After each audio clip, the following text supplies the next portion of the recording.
Linikha ka para magbigay ng kaibahan.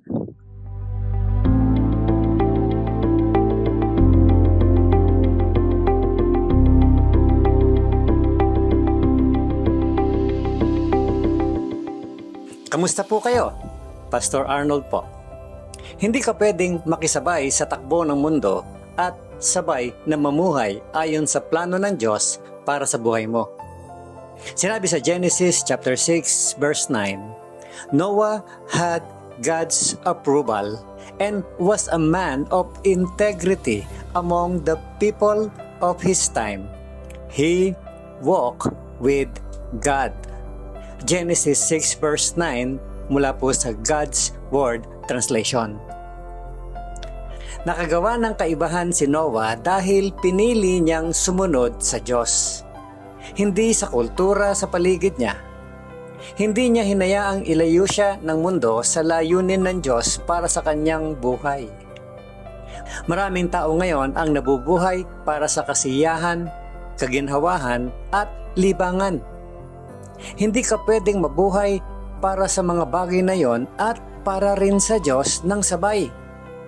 Hindi mo rin dapat sukatin ang tagumpay sa dami ng ari-arian, kasiyahan o kinikita mo. Hindi mo pwedeng habulin ang approval ng tao at sabay na tuparin ang purpose ng Diyos sa buhay mo. Noong panahon ni Noah, bagsak na ang kalagayan ng tao sa moralidad. Sinabi po sa Genesis 6 verse 11 and 12, The world was corrupt in God's sight and full of violence. All people on earth live evil lives. Genesis 6:11 and 12, God's Word Translation. Nakita ng Diyos kung gaano kasama ang kalagayan ng mundo. Palayo ng palayo ang mga tao sa Kanya at papalapit ng papalapit sa kasamaan. Nasaktan ang puso ng Diyos dahil dito. Pero kahit ganun ang sitwasyon, namumukod tangi pa rin si Noah. Nang likhain ng Diyos ang mundo, sinabi niyang ito ay mabuti. Ngunit hindi yun nanatiling ganun. Parang pamilyar, hindi ba? Sa panahon natin ngayon, marami ring bagay sa kultura natin ang papalayo sa kalooban ng Diyos. Ang isang maliwanag na halimbawa sa Genesis 6 ay si Noah. Sinabi sa verse 8, God was pleased with Noah.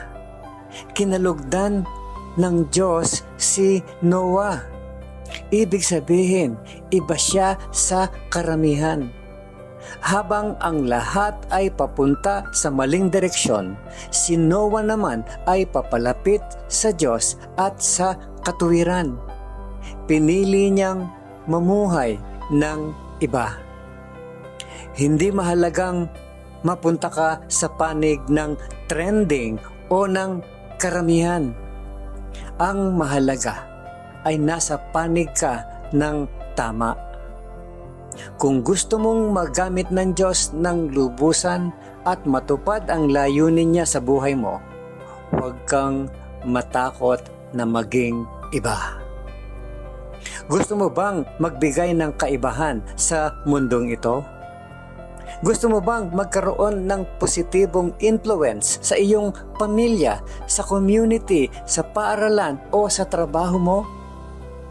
Natupad ni Noah ang layunin ng Diyos sa kanyang buhay dahil hindi siya nagpadala sa mga direksyon ng kultura at tumangging sumunod sa karamihan. Ang totoo, makakapagbigay ka lamang ng kaibahan kung handa kang maging iba. Think about this, my friend. What are some specific ways you will go against culture if you follow God in your work or school or family? Sa anong mga paraan ka maaring tumayo para sa Diyos kahit sa lungat ito sa nakasanayan o sa ginagawa ng karamihan sa iyong trabaho, sa iyong paaralan o sa pamilya. Pag-isipan mo yan. Pangalawa, how can you know if something pleases God or just goes along with culture? Paano mo malalaman kung ang isang bagay ay talagang nakalulugod sa Diyos o simpleng pagsunod lamang sa kultura? At panghuli, think about this. Who helps you stand strong when culture goes against God's word? Who can you help in the same way? Why do we need each other to faithfully follow Jesus? Sino ang tumutulong sa iyo na manatiling matatag kapag ang kultura ay salungat sa salita ng Diyos? Sino naman ang maaari mong tulungan?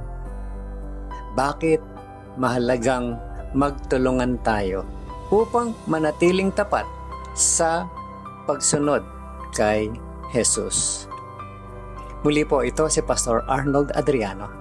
At ang encouragement na ito ay hatid sa inyo ng Malabon Community Church. Have a great day, my friend. At sa araw na ito, piliin nating magtiwala sa Diyos na may hawak ng lahat.